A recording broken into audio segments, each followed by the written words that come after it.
Ассалаумағалейкум достар, мен сіздерге қызық әңгіме айтып берейін. Ит жайында қызық әңгіме. Менің досым басқа қалаға демалыс сапарымен кеткен кезде маған итін қарап қоюға өтініп 5000 теңгесін берді. Әрине досымның өтінішін ешқашан жерде қалдырмаймын, бірақ итінен қорқатынмын. Иті өте қатты қабаған, жанынан өтсең жұлып жейтіндей көрінетін.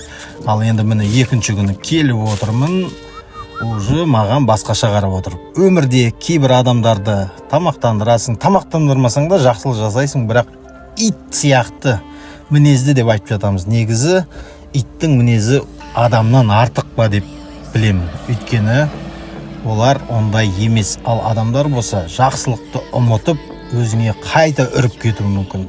Сол себептен достар, күндеріңіз сәтті өтсін.